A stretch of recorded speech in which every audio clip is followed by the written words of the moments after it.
Welcome to Insider. I'm Ayan Hoffman, executive editor of ILTV News. This week, we're diving into a sobering but urgent question. Are Jews still safe in America?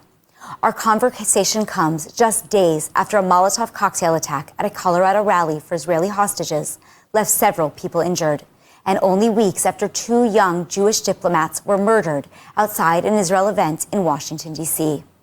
These are not isolated incidents. From college campuses to city streets, anti-Semitism is surging. And yet, where is the outrage? Joining me to unpack what's happening and what it means are veteran journalists Ruthie Bloom and Dan Perry.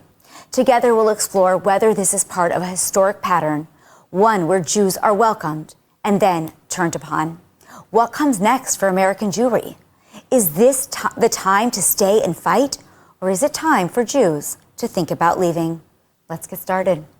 So Dan, I want to start with you, okay? We have seen an incredible rise in attacks and now violent attacks.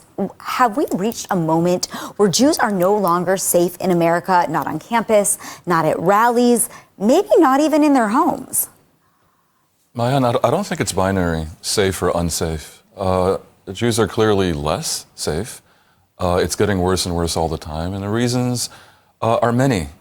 I am the son of Holocaust survivors, and I've lived in Eastern Europe, and I've seen real anti-Semitism. I've seen people who believe that the Jews have a map that gives them the secret to dominating the world, and they think something supernatural is happening with the Jews.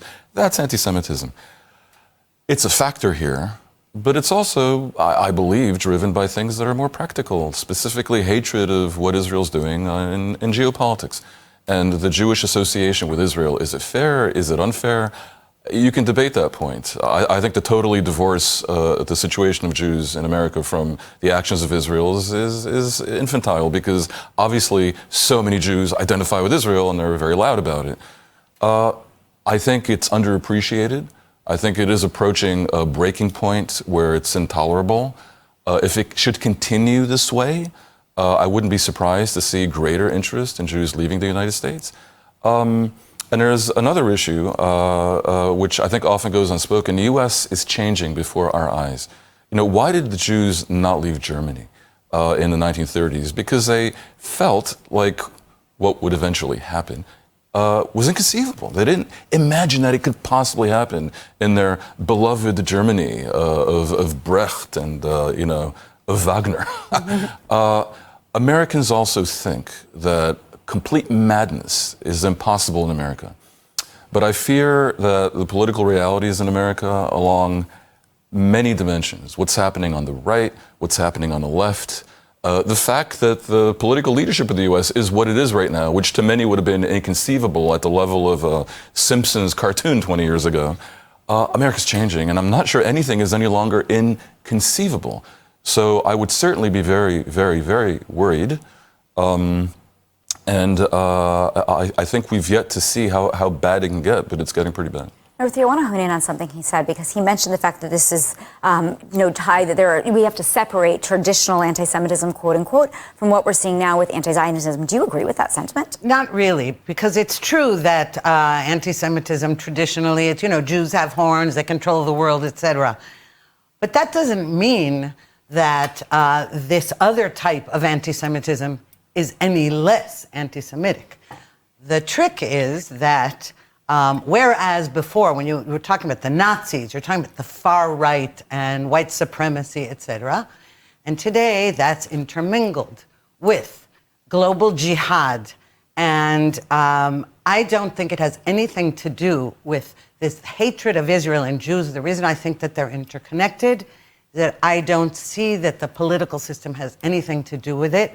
But what American Jews have in common with the Jews of Germany, and you mentioned this, this is the country of Brecht, etc., is that American Jews who are very liberal, and most are, and most vote for the Democratic Party, don't believe that they're the kind of Jews who everybody's talking about. And especially if they're critical of the policies of the Israeli government, they think that they're immune to this kind of hatred. But that's where they're wrong. And the same thing with the Jews of Germany. It didn't matter how cultured, it didn't matter how German, it didn't matter. They didn't need to have side locks. they could be the most cultured, but they were marched into those crematoria just like everybody else. And I think that's what American Jews have in common with those Jews of Germany. History is very cyclical. I mean, we have seen not just in the Holocaust, but every generation before that, that Jews have felt comfortable and then have been expelled, or there have been the Crusades. There's been a number of incidents every 80 to 100 or so years where Jews that were feeling pretty good no longer could. Is it possible that we really are hitting this critical threshold where Jews in America might not see it, but will eventually have to leave? I mean, Ruthie, what do you think? Well, they may eventually have to leave, and I don't know. And it's hard to judge how close that is or if that's actually going to happen. What I'm saying is, whether or not that's a possibility, I don't see the Jews I know leaving America to move to Israel. And at this point, if you're talking about where they're going to move, to Europe, I mean, there's anti-Semitism exploding all over Europe, so I wouldn't see that either. I don't believe it. I don't think that people who are comfortable financially and who don't speak a foreign language, and Hebrew is a foreign language, whether they learned it in Hebrew school to read the Bible or not. It's a foreign language to them. I don't see people who have already are established in their careers, and are set up financially and have elderly parents or young children or a whole combination. I understand, but the question is more history, cyclical. Are we going to see this happen again? I don't believe in magical cycles. And I think that so much of modern life is unique right now. In some ways, history only began 100 years ago because there were no democracies anywhere.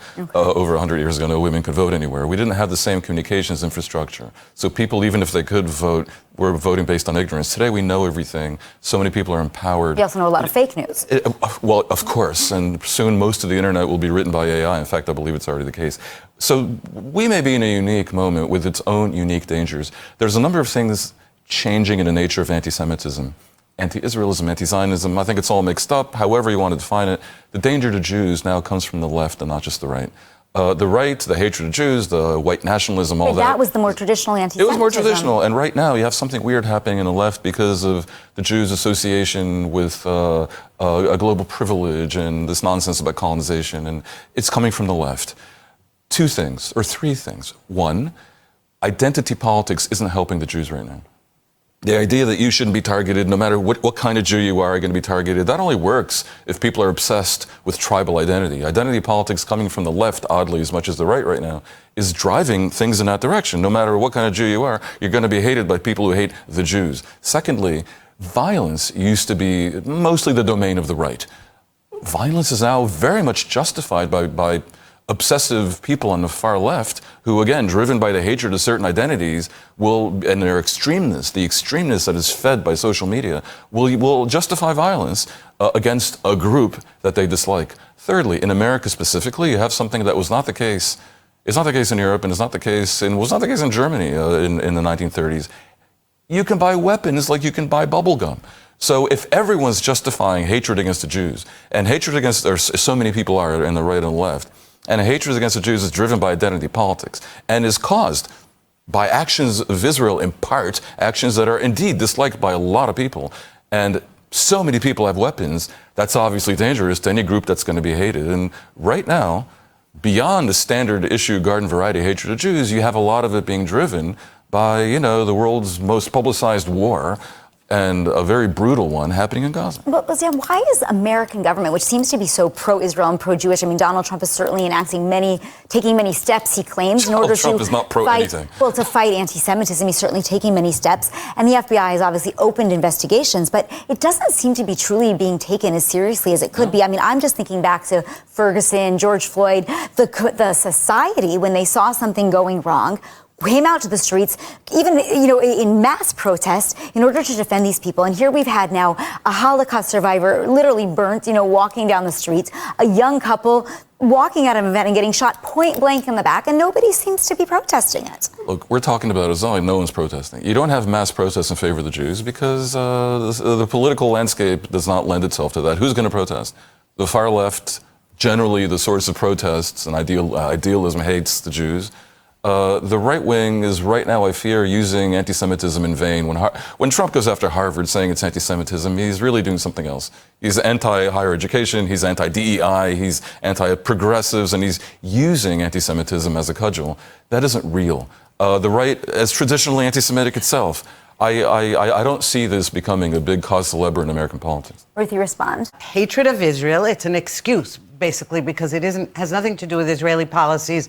And although Dan said, you know, this publicized war, of course, there are other wars and nobody cares about them, right? Because this is the Jewish state. This is an incredibly it's a just democracy. war. Yes? You expect more from a democracy than what's happening in Gaza. You expect more from a democracy, and Israel lives up to that despite the lies and the slander. This is the most just war, and I believe that the Israeli army is the most ethical army, and therefore the lies spread about it are that they have a purpose, and the purpose is to say, you know, we hate the Jews, we want to annihilate the Jewish state. But what we'll say is that these are policies of Prime Minister Netanyahu and his right-wing government. So I actually think it's very interesting what you're saying, because Ambassador Mike Huckabee, U.S. Ambassador to Israel, actually made a very strong statement over the weekend where he accused CNN, I think it was the Associated Press and the New York Times, of actually feeding really this blood libel and being the catalyst behind a lot of the violent attacks that we're seeing take place. Do you buy into what Ambassador Huckabee said? Well, absolutely. I mean, I think the media outlets do contribute to it. I don't think you can blame them. I think that they definitely contribute to a climate, an atmosphere, and they don't wait to check any facts. And once, as Winston Churchill said, a lie travels around the world before the truth gets its pants on. So, Dan, you had a very prominent role at the Associated Press. Do you agree with what Ruthie's saying or what Huckabee is saying? What is the role of media here at this point? I cannot possibly agree with the statement that the media doesn't bother to check. The media is very, very much challenged by the fact that one of the two sides is 100% a liar and 100% an evildoer. It's because the media wants to be a little bit impartial and objective, and when one side is obviously completely evil, that model somewhat breaks down. I think the media has been at times credulous about numbers and claims put out by Hamas and its ilk, but it's a very difficult situation. Is the Israeli army the most moral in the world that always investigates and never lies it used to be? But I think we would be very naive and we'd be doing the truth a disservice if we didn't see the change for the worse that's happening in Israel. I was a bureau chief of AP in Israel during the Second Intifada. I remember very clearly that the military was able to prove to us, and they tried to prove to us, that they were doing everything possible to not hurt civilians in Gaza and the West Bank. I remember one particular case where there was an indication that they were able to kill Abdelaziz Rantisi, one of the main Hamas leaders at the time, and they held back at the last minute for fear that they'd hurt some members of his family. Now, let's just say that that standard has moved in the direction of indifference. And probably partially because of the chaos and the trauma of October 7th. Thousands upon thousands of children, innocents, have been killed in Gaza. And it's not a lie that Israeli officials run around the world immorally and idiotically stating that there are no innocents in Gaza, and some people are calling for nuclear weapons and all this horrible stuff that will land them at The Hague. I want to take us back to anti-Semitism. Much of the Jew hatred also comes from that. Dan, if you could give a message to the Israeli government about what they can do to help curtail or stop the anti-Semitism. The only thing Israel can do right now is to stop the war and behave differently. I think the Israeli government is a factor here. I think if Israel continues to go in the right religious direction, the American Jews will not only not come here, but they will stop supporting Israel and want nothing to do with it. Whereas, if Israel reverses course and becomes, again, what it was 20, 30, 40 years ago, I think there is a chance that many American Jews will end up moving here. And if they do so in sufficient numbers, it won't be to a place with a foreign language, because just as Israel's full of Russian speakers with their own culture, that Israel could be truly the 51st state. And oddly, as always, immigration to Israel will have then been driven by anti-Semitism in the various origin countries. That is why Israel exists. Thank you both so much for being here tonight. That is unfortunately all the time that we have this evening.